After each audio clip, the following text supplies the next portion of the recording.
What's up, YouTube? Capital G here. Welcome to another episode of The Excellent Adventures. These are the excellent adventures of the Lord of Red. You know, Lord of Red is actually a really good ritual monster. I think that it's a little undervalued because he's kind of like a lone wolf. It's not really a full-on archetype. It kind of feels like Prediction Princess territory. I know Prediction Princess is an archetype, but she's like the only ritual monster in there. I feel like Vendrett's kind of suffer from this. I want to show you guys this deck. It is actually really incredible, and there is so much disruption in this deck. It's actually mind-blowing. So I'm going to start this Excellent Adventures off kind of slow, and then it's just going to ramp up really fast. So this is probably the least hyped duel, and I believe it is against not Blue Eyes.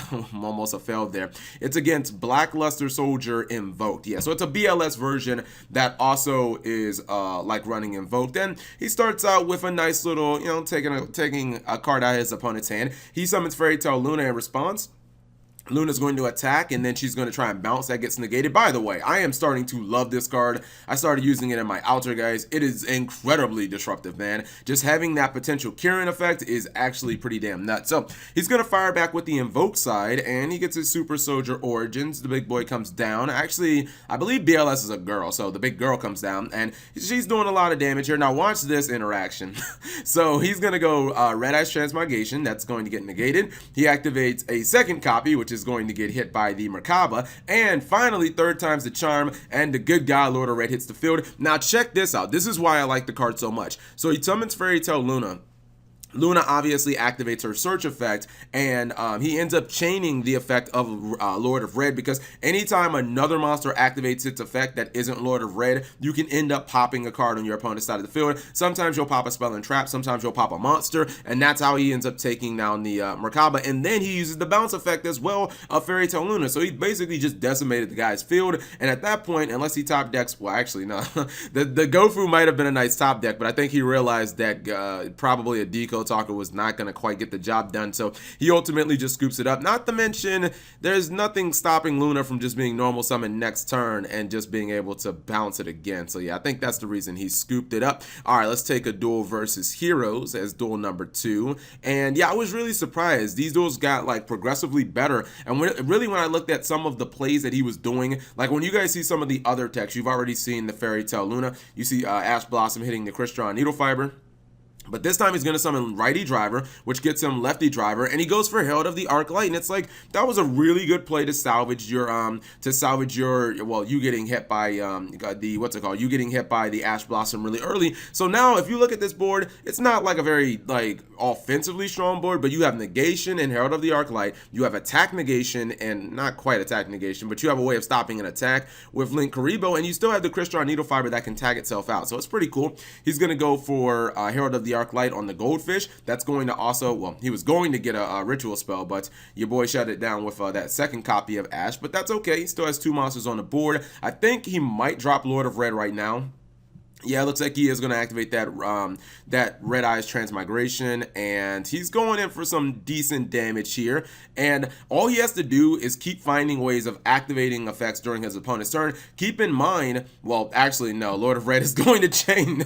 Lord of Red chains off the copy of 10 Goldfish, which is another thing that I like about Lord of Red, is if your opponent tries to activate stuff, then you can chain Lord of Red off of their effects as well. So Linkuriboh does its job. Now Righty Driver is going to kick in. He's going to blow up the copy of Dark Law, and the game's over. I just like that, man. The disruption you get from Lord of Red, your opponent like basically has to kill this thing without activating any effects, or they have to kaiju it or something like that to get it off the field. Otherwise, it's just going to start blowing up cards on their side of the field. This Odd Eyes duel is actually really good.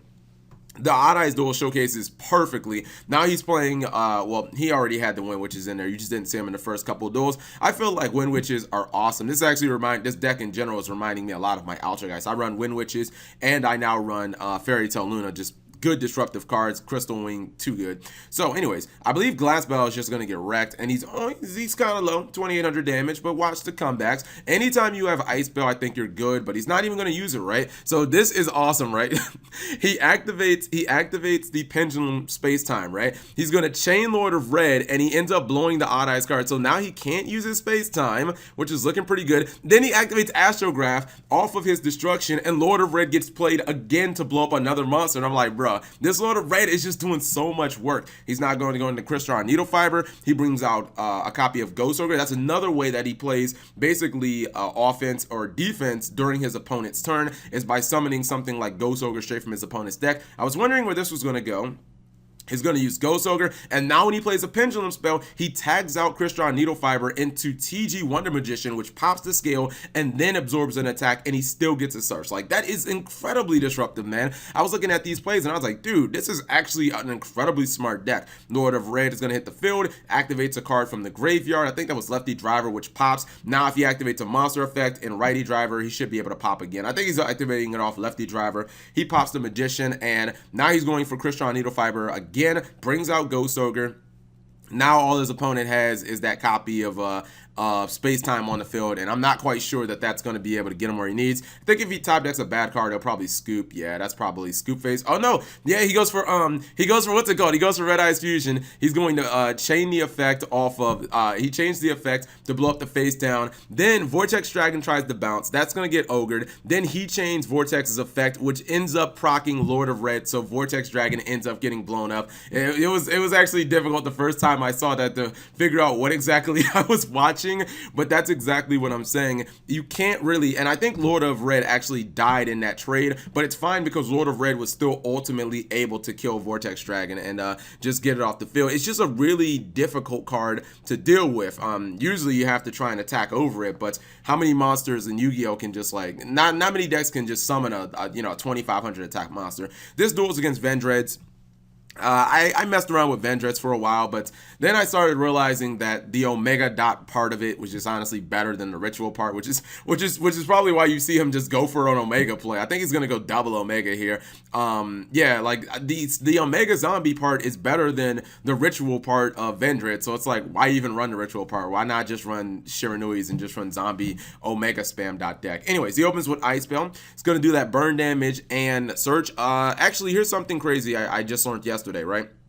So apparently how you're supposed to order this is, I believe you're supposed to order Ice Bell as Chainlink 2 and Glass Bell as Chainlink 1, and you do that so that your opponent can't Ash Blossom you. I just learned that yesterday after all these weeks of playing Wind Witches. I know a lot of people are like, Kev, gee, you're so dumb. How you just learned that? Anyways, I think he's going to go into Crystal Wing. He's going to do some Winter Bell Burn first. Crystal Wing is just, I'm not sure that they can actually beat Crystal Wing. I'm talking about the Vendread deck because, I mean, Ritual decks are already going to struggle against it, but he also has double Omega, so Crystal Wing just has so many big cards to attack over. I believe he is going to drop Slayer here, but it just doesn't matter. I'm not sure that he can actually get over the Crystal Wing Synchro Dragon. It's just such a big card on the field. It's disruptive. It can obviously negate effects. He can't attack over it because the effect will kick in and it'll take its attack over 9,000. I think he is going to go for an interesting play here. He's going to go for Utopia the Lightning. Problem is you can't attack unless it's a zombie monster. So rest in pepperonis. If his opponent can find a way to get over that Utopia the Lightning, game's over. He tries to activate Slayer's effect. That's going to get negated. I feel we might see a Ritual Summon on, I feel like we're going to see a Ritual Summon here. Both players playing Ritual decks, so you should be seeing a lot. Omega's going to activate probably both of them. Yep, both of them, but doesn't matter. He ends up going for Lord of Red anyways. Righty Driver's going to activate. Boom, he's going to pop that Omega, and his opponent just scoops it up. I think he realized that the two Omegas just weren't really doing anything for him, and he was looking at taking, actually, is that an OTK? I don't really want to do that. I don't think that's quite a 25 plus 49. No, that's not an OTK. I don't believe so. But it would have been fairly close. And I think he realized I don't have a way of actually killing this freaking Crystal Wing Synchro Dragon. So I'm going to scoop. Last duel is against Zefra. If you want to talk about a deck in Yu-Gi-Oh! That has an infinite level of negation, basically, holy moly, like there is too much negation in Zephyr. You have to remember, the deck basically has 2 Divine Wraths because it can run 9 branches of the Yang Zing, or 9 pillars of the Yang Zing, which you see right here. He opens pretty good. Anytime you open with Ice Bell and you get to do the burn damage. He missed out on 800 burn damage, if I'm not mistaken, because usually you should do 1300 burn, but I think he missed out on that. So let's see how this is going to go. We're going to see a nice little pendulum summon, and he's going to take out a couple of cards. Using Crystal Wing can be a little, it's kind of hard to tell when you should use it against a deck like Zephyr, but he didn't get a chance to use it there. And actually, once his opponent sets that many cards, I'm not sure when to use it. So he's trying to protect his Talonite, which he successfully does, I guess, at least from one attack. Lord of Red is trying to pop a back row. Lord of Red's going to get negated, going to get spun. Okay, so that's the first nice piece of negation. He's going to pendulum summon. Crystal Wing's going to try and negate. Crystal Wing gets negated. Keep in mind, Crystal Wing can't be destroyed, so that's at least kind of nice. So, 2 counter traps in one turn. No big deal. At least he got to keep his Crystal Wing. Lord of Red's going to hit the field again. He's going to attack. This time, he's going to get negated and spun, so that's 3 counter traps in just a span of a couple of turns. This time, he actually does get damage in, and he's going to go for righty driver. He's going to try to pop, but he gets negated again. Dude, the negations are just 4 counter traps in a row. Like, stop, please. He's going to go for Crystron Needle Fiber, brings out the Ogre. This is really good against Pendulum decks. Zephyr Providence is going to be activated. He is going to use Zephyrath. I'm not sure if maybe he should have used the Ghost Ogre on the Zephyrath. I thought that was a little weird that he didn't use Ghost Ogre on it, but that's fine, I guess. All right, Pendulum Summon. And I believe he's going to do something that you guys have not seen in quite some time. TG Wonder Magician is going to blow up the Zephyrath. That allows him to summon. He's going to go for Needle Fiber, which is going to get popped. Dude, everybody plays that card. That card is in everywhere. Now he summons Stardust Dragon. This is when I actually started to get excited because obviously he has 2 copies of Assault Mode Activate in his hand. I was like, yeah, we're going to see we're going to see Stardust Dragon Assault Mode. Haven't seen that card in years. Might watch some 5Ds marathons, see if I can catch it. And there it is, Assault Mode Activate, summons the Stardust Assault Mode, and he's going to negate the first card thrown at him. I mean, that's okay, but here's the thing though. He's going to go righty driver into lefty driver, and he's actually going to synchro, and when your boy tries to return, he's going to get negated, get wrecked.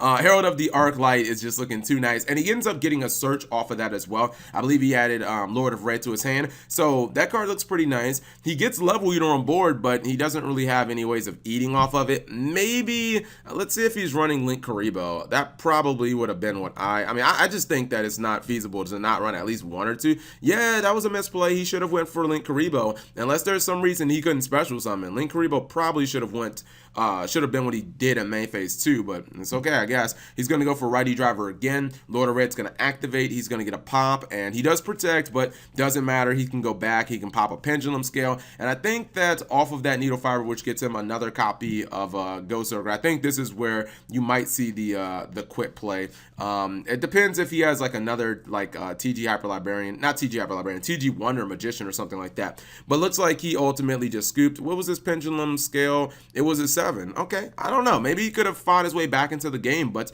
ultimately he did scoop. I'm going to pause the video for a second. I'm going to show you guys the deck list.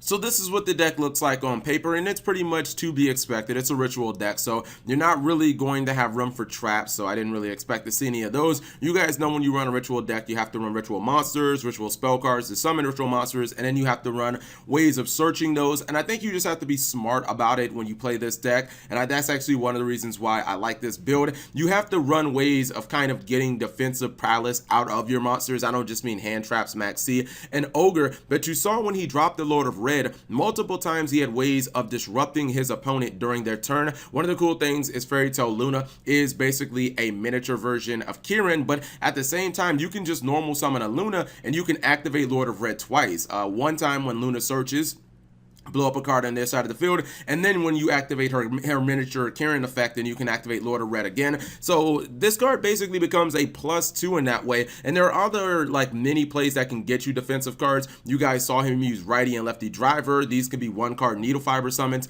Needle Fiber can not only get you a copy of TG Wonder Magician, which becomes not only a card that can absorb an attack and draw you a card, but it can actually be a way for you to pop one of your opponent's back rows. But then all of that can actually proc the effect of Lord of Red as well, and lefty and righty driver also go into Herald of the Arclight, which is another way of negating something. It's another way of Lord of Red being able to activate, and then at the same time when this card goes to the graveyard, it's not just a 1-for-1, but then it actually searches a ritual monster or a ritual spell. Some of you guys might be looking at the Blackluster Soldier and kind of wondering why it's in here, because from what I can tell, you can't actually summon it, but it is level 8, so you can pitch it to the graveyard to summon your Lord for Red. And it also has good synergy with Gateway of Chaos. Obviously, you just activate this, search your Lord for Red, and you know, it's pretty much what you need right there. So this deck is pretty interesting. I like it. I think the Wind Witch engine is smart because it gives decks that don't have that much offense just a potential Crystal Wing that can win the game by itself. You guys saw Crystal Wing do some serious work in the duel versus Zephyr and whatnot. So thank you guys for watching. As always, whatever you guys thought, leave it in the comment section below. Thumbs up the video if you enjoyed it, subscribe if you have not already, and turn on that notification bell for daily videos.